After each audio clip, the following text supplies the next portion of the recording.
Hey, welcome to the Summit Host Hangout podcast, where you'll learn how to host a high-converting virtual summit that leads to your biggest signature offer launch yet. I'm your host, Krista from Summit in a Box, and I'm here with a behind-the-scenes type episode today, since a lot of you seem to enjoy them and they're fun for me to record. And specifically today, I want to share about the strategies, actions, and decisions that stand out like the very most to me as things that have either grown or sustained me or my business, right? Because I need to be sustained for the business to be sustained over the last, 9 years now. And yeah, I do think things that have grown or sustained me and grown or sustained the business are separate in a way. Like things I've done since starting my first business in 2015 to grow the business feel very different from the things I've done to grow and sustain myself. Although, of course, they're very related, right? The more I grow, the more the business grows. And sometimes the business growth has forced me to grow in seasons. So I'll talk about each of those categories more, but I'm going to break them down separately. And I also have a fun announcement today, too, that I'll share when I'm talking about the related topic. So see if you can catch it, right? So anyways, why I wanted to share this today, it seems like online business changes so much so quickly. And like even for this episode, I actually outlined this, probably 3-4 months before I actually recorded it. And I had to make a ton of changes when I came back in to record earlier today. So much changes so quickly. And the state of online business that I experienced from 2015 to 2019 felt way different than 2020 to 2021. And I feel like everything has changed again quite drastically since like the big, huge boom we experienced in 2021. And I know when I get in a room with other business owners, especially those who are like, around the level that I'm at or like quote unquote more successful, the first thing I want to ask is like, what's working for you right now? Because everything changes so quickly. And I know what works for me, at least most of the time, but it's always interesting to see what works for others, to see what I might want to incorporate, what you might want to incorporate, what we should try next, all that good stuff. So here we are. That's what led me to this episode. So I'm going to dive right in to these 9 strategies, starting with what has sustained me. And my strategy-focused brain wanted to dive right in with the business strategies. But I don't think we talk enough about sustaining the humans behind the businesses. So we're going to start there instead. And this business journey has been a wild ride.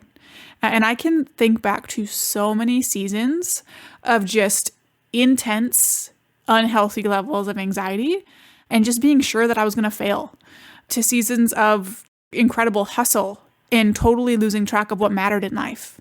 Right? I was so obsessed over the business and growing that and worrying about that failing that I forgot what was actually important. And right now, I'm in a season with so much more balance than I've ever experienced before. And I truly, truly hope that if you're listening and you are not in that place, that you'll listen to some of the things I'm about to say and experience it for yourself soon, one way or another. Whether it is taking what I'm about to say and looking for how you can do that for yourself or looking for other things that can lead you to a healthier place in business, because I was not in that place for lots of years and I hope I never go back to it.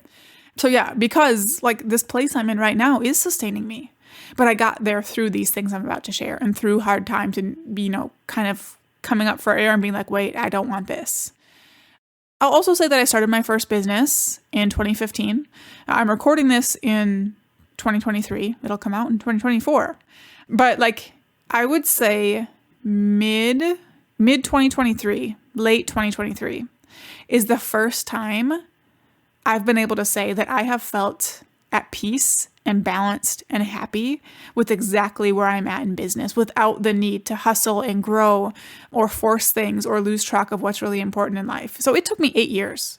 So don't feel guilty if you're a couple years in, or even if you're way beyond that. And I also realize that some of you might kind of thrive on the hustle and pressure, and that's okay too, if that's truly what feels good to you. So I do thrive on that. I work really well under a little bit of pressure. I like having deadlines. I actually don't like just having a wide open schedule. But I don't know, you got to find the balance of what's actually good for you, right? So anyways, with that being said, let's dive into the actual strategies that I'm here to talk about.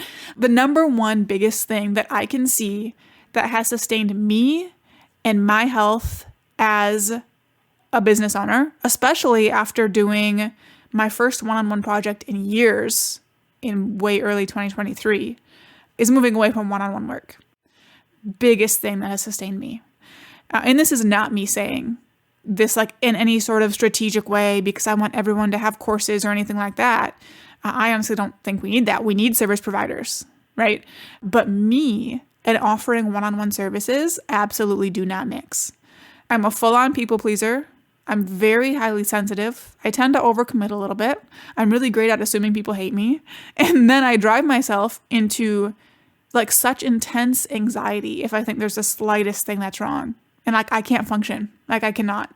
And I also really like to over-deliver and deliver early. So when I'm working one-on-one with someone, I put all of this pressure on myself, even if I'm ahead on whatever we're working on, and I feel and act as though I'm behind. So it drives me to like obsessing over the project and overworking, and it's just not pretty. And again, because of the highly sensitive part of me, that's an actual thing, by the way. You can look it up if you've never like looked up the highly sensitive persona or whatever. If I get the slightest piece of feedback that's not like 100% positive filled with a million smiley faces, I just cannot even.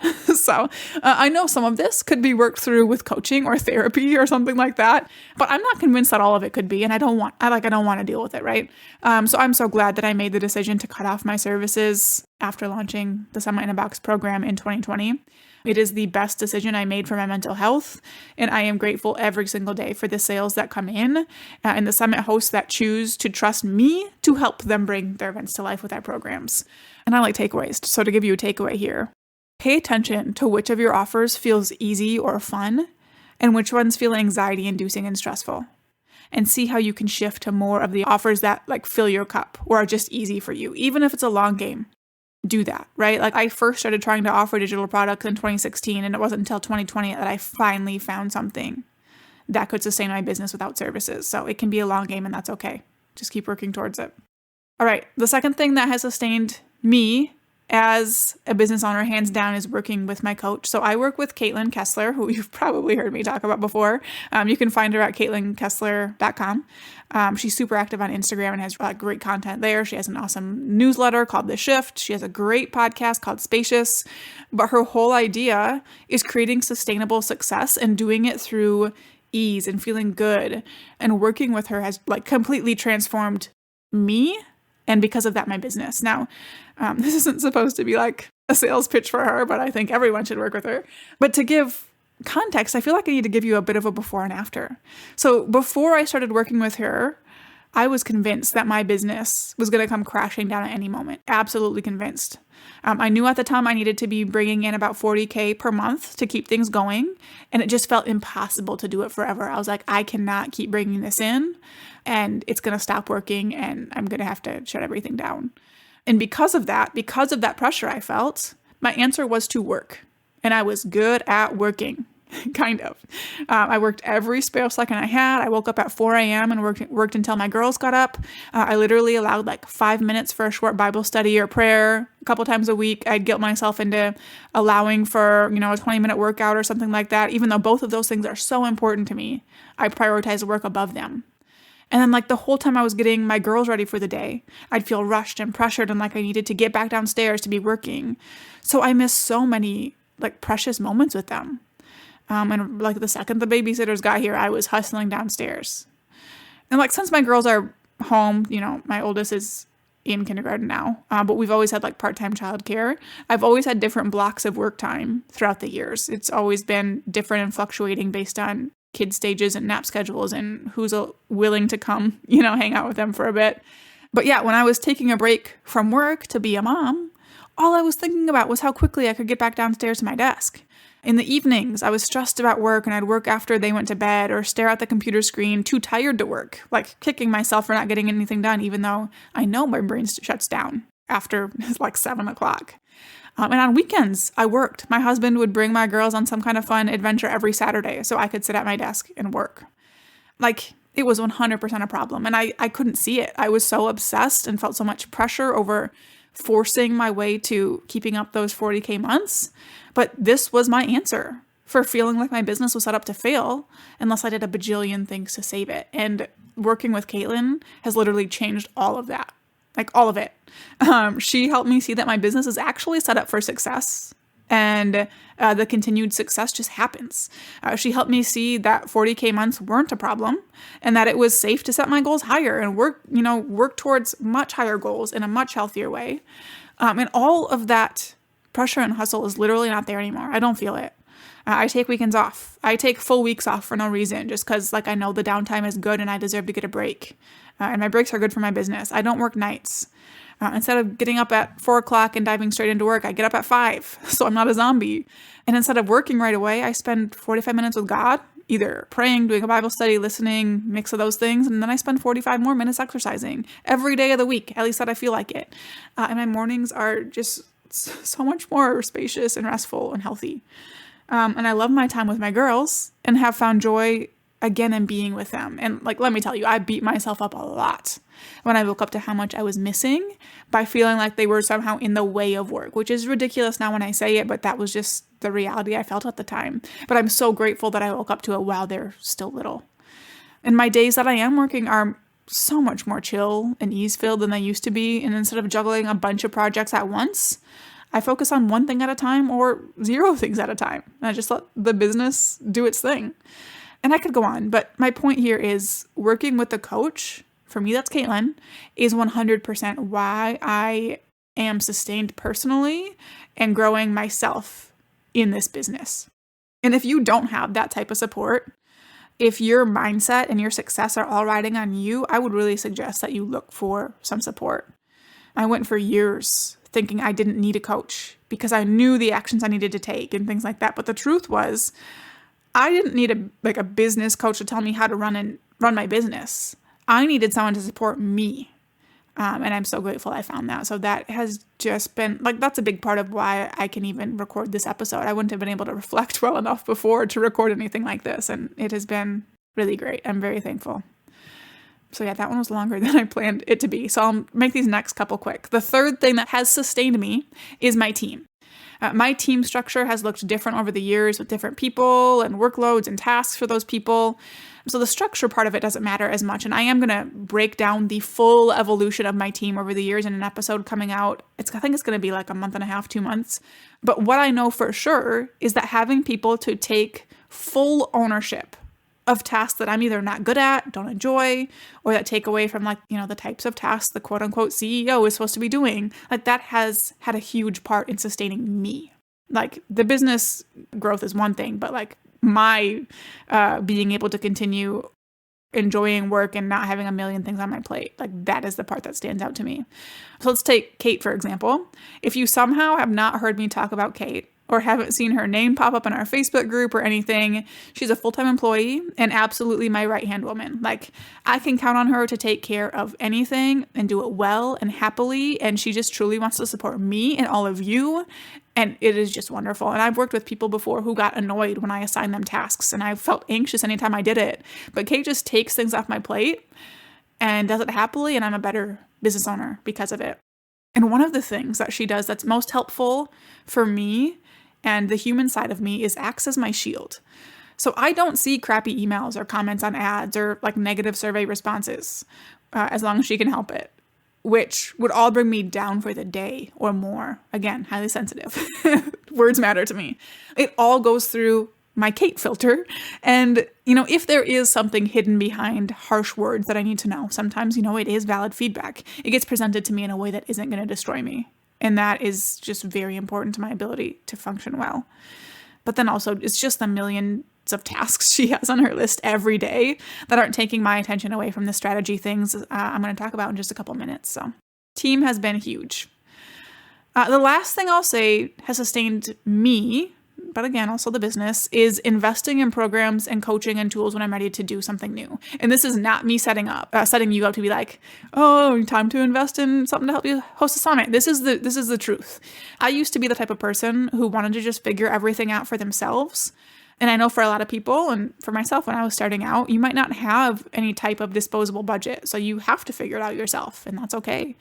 But a couple years into business, I started to see that when I made an investment in a person or program or product or whatever that promised an outcome that I wanted, I always reached those outcomes.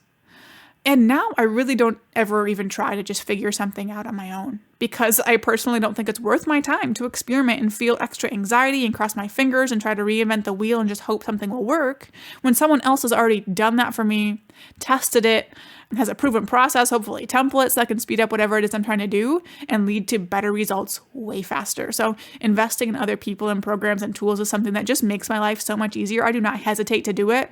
If I get on a sales call with someone, it's like, I'm in. I don't care what the price is. Like, let's do this, because I just know how impactful those things are. And it makes this business more sustainable for me and more fun for me to run. I do hope my programs serve that purpose for a lot of you too. So those are the top 4 things that stand out to me as being responsible for sustaining me as a person when running and growing this business.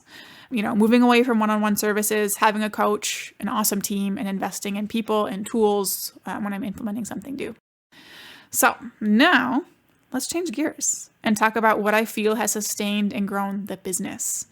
So again, I feel like the things we just covered have helped me be a happy, healthy business owner, but these things coming up are what have actually grown the business and brought in the revenue, right? First up, who can guess what I'm going to say? I'm sure none of you can guess. Summits, okay. I'm not going to spend time on this because it's literally what we have 256 other episodes about. Clearly, summits have been absolutely huge for the success that I saw in my past service-based business and in this one.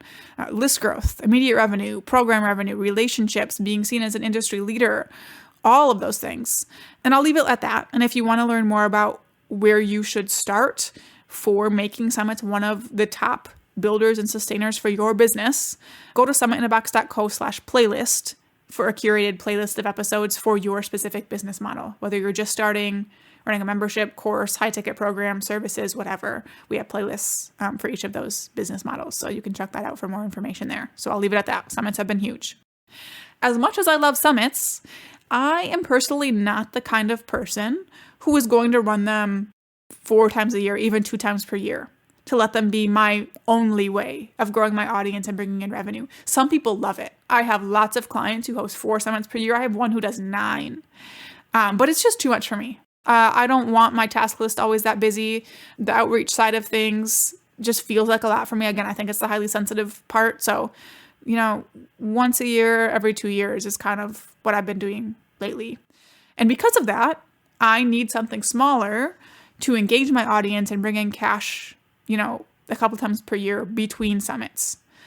It doesn't grow the audience. We run ads and do other things for that outside of summits, but it converts the audience I already have, and that is running free challenges. And I ran my first free challenge in 2016, I believe, maybe 2017. I didn't have anything to sell. I just wanted to engage my audience. And then I ran another one 2 months later to sell a little $37 ebook workbook bundle I had created, and it worked. I think it sold 44 copies in that first launch, which for me was pretty darn good. I'd never sold something like that before. And I did see a little audience growth through the challenges, but really I used it to engage my Facebook group and make a couple product sales. And yeah, it worked. And I actually ran challenges every couple months for quite a while, because after I did that first one, they were just so easy for me to rinse and repeat. And my audience loved them and they were doing what I wanted to do, minus the list growth, which I didn't realize at the time I needed to work harder on. And then I ran my first challenge for Summit in a Box in April of 2020 as my way to do the initial launch of our Summit in a Box program. And oh my goodness. So at that point, I had just run a $60,000 summit. But other than that, my biggest product launch to date was a $10,000 Black Friday bundle thing that I had collaborated with someone on. So I had to split profit equally, but it was also one of those things where all the people were promoting and getting commission. So I don't know, I probably made a couple $1,000 on it. And even that was mind-blowing to me. This challenge brought in $63,000. Literally my biggest product launch other than that Black Friday bundle was probably like $1,700. And I can't even tell you how impossible that number seemed. I remember my stretch goal for that launch was 20,000 and I brought in 63. I don't even think I made that much in my business, like the full year before that. But keep in mind, I did have 2,200 people on my email list at the time. So I wasn't starting from scratch like I could have with a summit. I could have hosted a summit with no email list, grown it a ton and made a ton of sales. But, I chose to do the challenge since I was working on a brand new program and didn't want to create the new program, launch the new program, and launch a summit at the same time. A challenge was just easier. And since I had that audience, it worked. And then since then, I've hosted a couple of challenges per year because they're such a big value add for people who sign up. They're easy for me to run, especially after that first one. It's literally just tweak and repeat the content, and they work. I've made up to $93,000 in a single challenge, again, with an existing audience. But this is why challenges are another foundational part of my business. I know how to build my audience with other methods outside of summits when I'm between summit seasons. And I need something high value and lower effort to launch. And challenges fit that bill for me. And I will 100% continue to do them. And this is the one that leads into the fun announcement I had to make that I mentioned earlier. A few months back, I was outlining an episode on summits versus challenges and just going on and on about how great challenges are for certain things. And I realized just how much I had to share. Just like with summits, I have the strategy. I have the templates. I have the experience. I have the formula. And a lot of times people are hesitant to host a summit because of the amount of work and figuring out the strategy. And I'm guessing the same is true for challenges. So why don't I teach you my challenge strategy as well? And that's what I'm going to do. So on January 25th, I'm hosting a very action-packed behind-the-scenes session on how I use challenges to add 6 figures to my business each year, an additional 6 figures to my business each year between summits. And when I say action-packed, my outline with presenter notes is 37 pages for this bad boy. So I mean it. We are going to cover a lot. I'm breaking down the exact numbers from all of the challenges I've run. You'll see that there was a chunk where I didn't really see much growth, and we're going to go over why that was. We'll go over what changes did make me see growth. We'll talk about when you should run a challenge versus a summit, and so much more. And at the end, our Summit in a Box program just might get a little brother or sister. So that's going to be really exciting too. So to sign up for that, save your seat, you can head to summitinabox.co/challenge-strategy. Challenge strategy. And you can check out the show notes for a direct link to that too. But yeah, challenges have been huge for growing and sustaining my business and keeping my people engaged over the years. All right. So we have summits, bringing in leads and making money. We have challenges, making money. And I would say those are our 2 big things that lead to growth and revenue.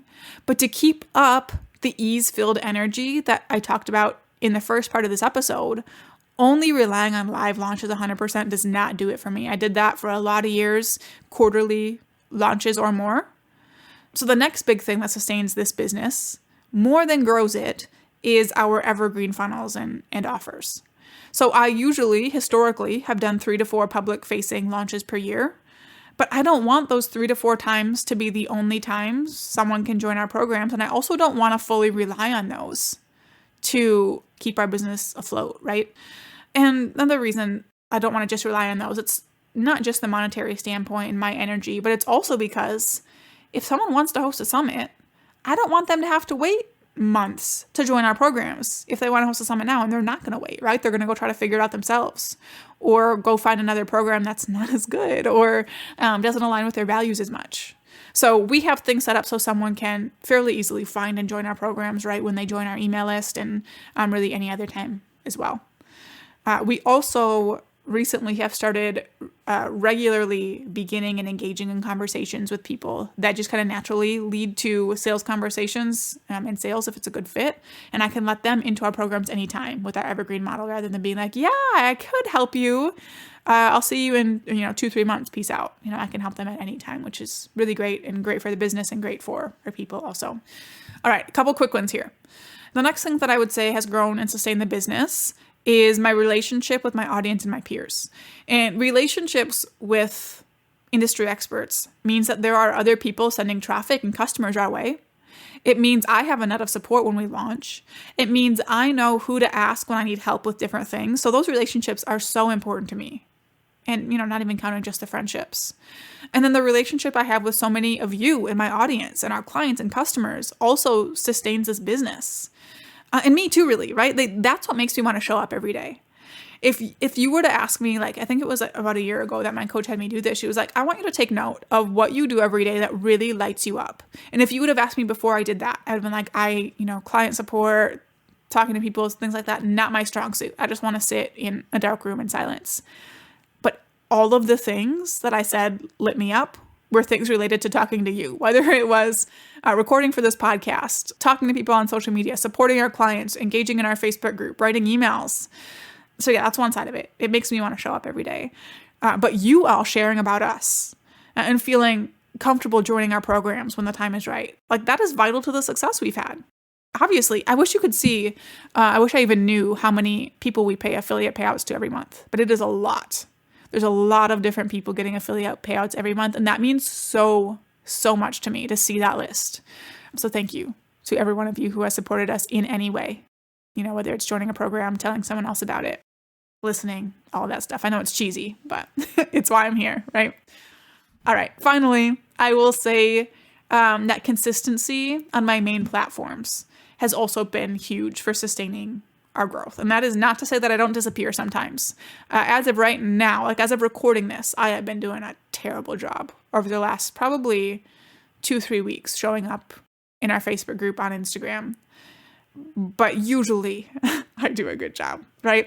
And I think a lot of the reason I think that has helped us sustain the business is a lot of it ties right into that last point, in that being consistent is what helps create and build and maintain those relationships that are so important for me, both for my energy and for making sales in the business. So for me, this looks like having a new podcast episode to connect with all of you every week. It means sending a newsletter each week to nurture people on our list, whether they've been around 1 day or 5 years. And then I focus on 2 social media channels that I already mentioned, Instagram stories and then our Facebook groups, to keep connections going and building in there. And that consistency makes me feel comfortable when it comes time to make an invitation to join one of our programs. And the consistency means that at least some people are paying attention, right? It would be way less effective if I just randomly posted on these platforms being like, yo, come buy something. They're not paying attention anyways. So it helps in a lot of ways. And it also just makes me feel better. I can feel so confident that I've provided value. I've built connections. And if someone is following me in any of those places, it's because they want to hear from me, right? And since I truly 100% in my soul believe that people should not try to host a summit on their own, I want to make those offers to people to make their lives easier. So it just all comes full circle and is really great, but the consistency helps with that. So those are my 9 strategies and investments that grow and sustain me and my business. So I hope it was helpful. Hope it was inspirational. I hope there were a couple of takeaways you can walk away with. And I'm not saying that any of these things are the way to grow. I don't think there is a way, but it's been working for me.